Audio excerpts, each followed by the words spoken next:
If you grew up in South Africa, chances are either you love Musica or it was a brand that became a part of your life. But what many people don't know is that Musica began as a family business, originally known as Fleetway Record Bar, long before it became a household name and was eventually acquired by the Clicks Group.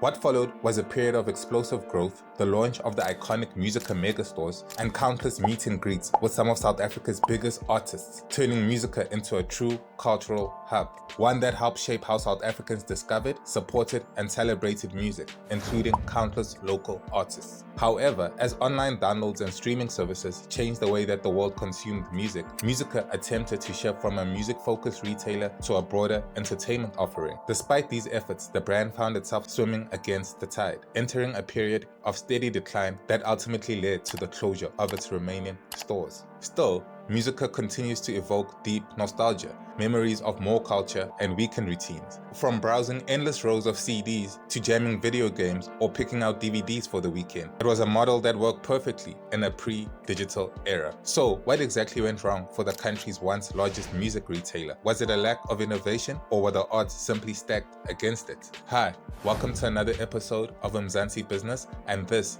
is the story of the rise and fall of Musica.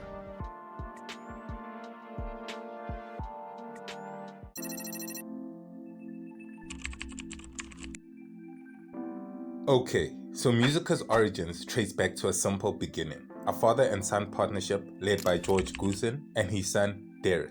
While Derek was still in school in the early 1960s, George was determined to run his own business. This ambition led him to purchase an old Bedford truck, which he used to move household furniture, operating from an office set up in the Cape Town suburb of Plumstead. Yet, a move into music always seemed inevitable. George was a classical music enthusiast, his wife a voice trainer, and everyone in the family played instruments. That shared love of music naturally led them, in 1963, to turn their office space into a record store. Drawing from his transport business origins, the new music shop was named Fleetway Record Bar. At the time, the 7-inch single vinyl was a dominant music format. Reflecting the family's musical roots, the shop initially focused on classical recordings, positioning Fleetway as a curated and respectable music retailer rather than a youth-driven outlet. Commercial reality soon set in, as artists such as Elvis Presley and Cliff Richard proved far more popular with customers, forcing an early lesson in adapting taste to demand. The very first vinyl sold at Fleetway Record Bar, however, was an album by British-born but based in South African artist at the time, Jeremy Taylor, a small but telling sign that local music would also be embraced. The father and son duo had to teach themselves everything about the music trade, from sourcing stock to understanding changing sounds and dealing with music representatives. At the time, there was only just two companies that were supplying records, Gallo Record Co. and Teal Record Co.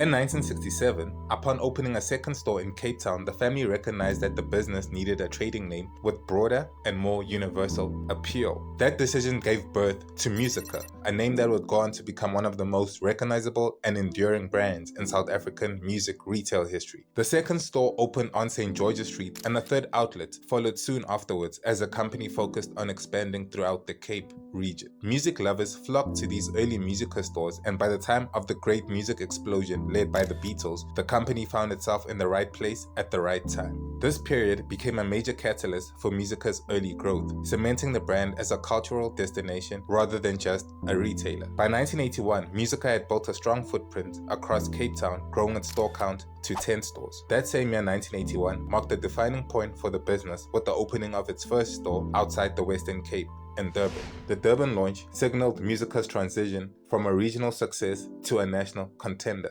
Momentum continued in the early 1980s as Musica expanded into Johannesburg, placing the brand at the center of South Africa's largest commercial markets, and then into other major cities and regional centers across the country. This phase of growth accelerated rapidly, driven by strategic acquisitions, embracing the CD era, and increasing brand recognition. And by 1988, Musica had listed on the Johannesburg Stock Exchange. By 1991, Musica operated more than 50 outlets nationwide, firmly establishing itself as a dominant name in South African music retail.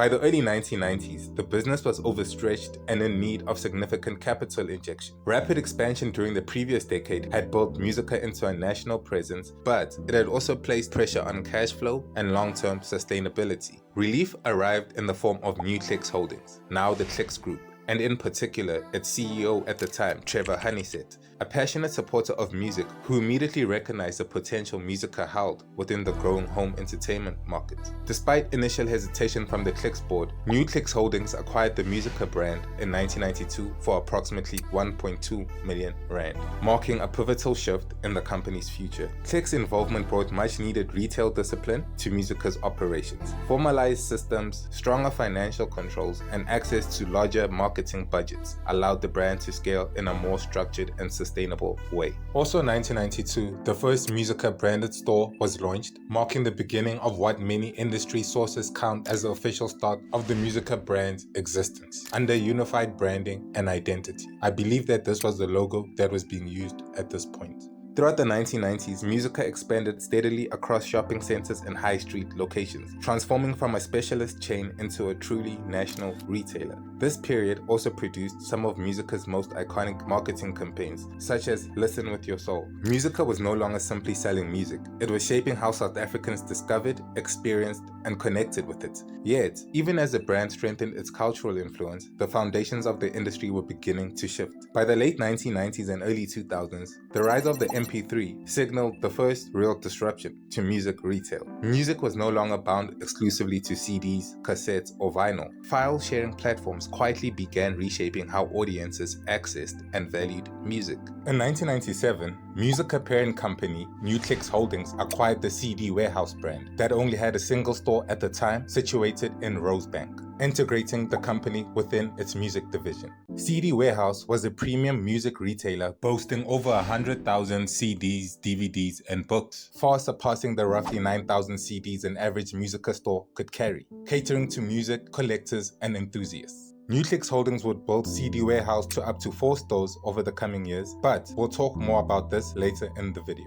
During the early 2000s, as these new and different ways of consuming music began to emerge, Musica came under pressure to adapt its business model in response to these alternative listening options. To remain relevant, the brand expanded its product range beyond music, including DVDs, video games, and video game consoles, electronic accessories, branded clothing, and books. This diversification reflected both a strategic attempt to broaden revenue streams and an understanding that consumer taste was shifting faster than ever before. By 2003, Musica operated 134 stores, including 2 in Botswana and 4 in Namibia, although it's unclear when they expanded there though, while CD Warehouse was up to 4 outlets. It was a moment of undeniable dominance, but also a paradox. Just as Musica perfected the traditional music retail model, the world was already moving beyond it. The cracks were subtle, but they were now impossible to ignore. Another important event from this early 2000s period worth mentioning as I close this chapter involves the world-famous song, The Lion Sleeps Tonight.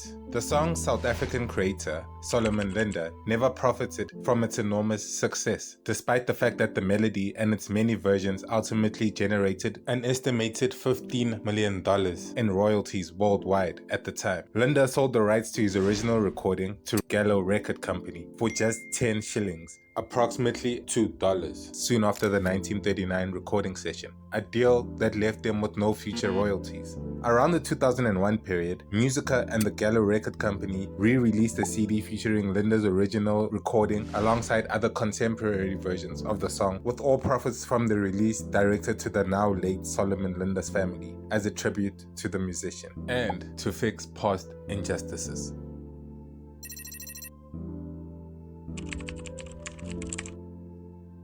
In 2006, recognizing both its strength and the changing landscape, Musica launched a new initiative, the Musica Megastores. These large format flagship stores were designed to be destination retail spaces, stocking over 30,000 CDs and DVD titles, including catalogs and import options, under one roof. The first Musica Megastores opened in Rosebank, Sandton, Gateway Mall in Durban, and V&A Waterfront in Cape Town, effectively replacing the 4 existing CD Warehouse outlets under the Clicks Group portfolio. portfolio to leverage the growing Musica brand identity. These stores quickly became cultural hubs where music lovers could explore deep catalogs and discover new artists. At the time of the megastore launches, Musica operated around 140 stores nationwide and commanded an estimated 34% share of South Africa's music retail market. These years marked the cultural peak of Musica's relevance, not just as a shop, but as a community space where generations bought their first albums, discovered niche genres, and connected around shared tastes. Many South Africans later recalled that visiting Musica was part of mall culture and weekend routines, a place tied to personal memories of discovering music and entertainment. In 2008, a new brand identity and positioning statement, "A World Awaits," was introduced to reflect the shift away from music to an entertainment offering. At the time, Musica was up to 158 stores with turnover almost at R1 billion. Estimated market share in the CD market was put at 41% and 22% in the DVD market, cementing its status as South Africa's leading media and entertainment retailer. However, this peak would prove short-lived. From 158 stores in 2008, the network began to shrink, dropping to about 134 stores by 2012 and continuing to decline in the years that followed. By 2015, Clicks reported 116 Musica standalone stores. During the mid-2010s, Musica leaned heavily into collaborations with local artists, hosting meet and greets and album signings at many of its outlets. Countless South African artists, including the country's most prominent names such as Casper Nyovest, Nasty C, the late Ricky Rick, Mikasa, and many, many more.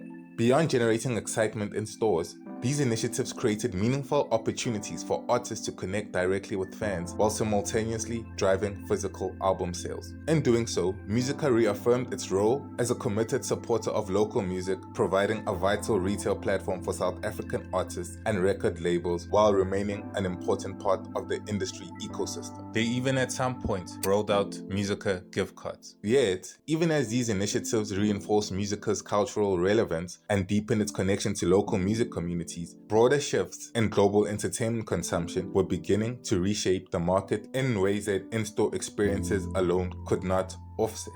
A major challenge emerged with the arrival of global streaming platforms in South Africa. Netflix officially launched in the country in 2016, accelerating the shift away from physical DVDs, while Spotify followed in 2018, fundamentally changing how South Africans accessed and consumed music. These platforms, and others that would launch in the country later on, normalized on-demand subscription-based entertainment, further eroding the relevance of physical media. By 2017, one of Musica's biggest competitors, Look and Listen, had shut its stores, yet Musica was still holding on with about 113 stores. The 2020 COVID-19 pandemic and resulting lockdowns, though, proved to be the final nail in the coffin for Musica. With obviously nobody venturing out to buy CDs and streaming platforms reaching all-time highs, the convenience of digital access had never been more dominant. By the end of 2020, the number of Musica stores had fallen to 78, and in January 2021, the Clicks Group announced that all remaining Musica stores would be closed by the end of May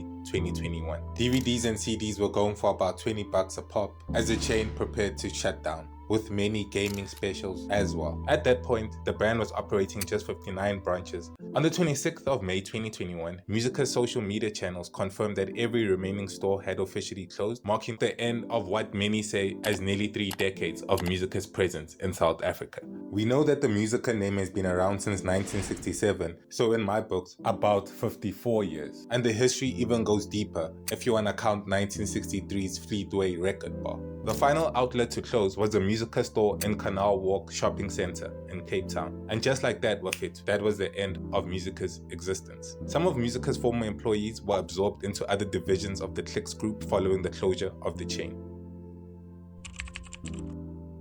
Musica's journey highlights both the strengths and limits of physical entertainment retail in a rapidly evolving industry. At its height, with over 150 stores, the brand played a central role in distributing music and popular media in South Africa. Its ability to scale, diversify its product range, and remain culturally relevant for decades speaks to the effectiveness of its model in a pre-digital era. However, as digital platforms reshaped how audiences accessed music and entertainment, the foundations of Musica's business was steadily eroded. Online downloads, streaming services, and shifting consumer habits reduced the relevance of physical media, while the COVID-19 pandemic ultimately accelerated an already difficult decline. The closure of Musica's final stores in 2021 marked the end of a significant retail era. Even so, Musica's influence remains embedded in South Africa's cultural memory, representing a time when discovering music was a shared physical experience rather than a digital one. And that's a wrap for this video. A big shout out, my guy. We put this video together just for you, and shout out to everybody else who requested it too.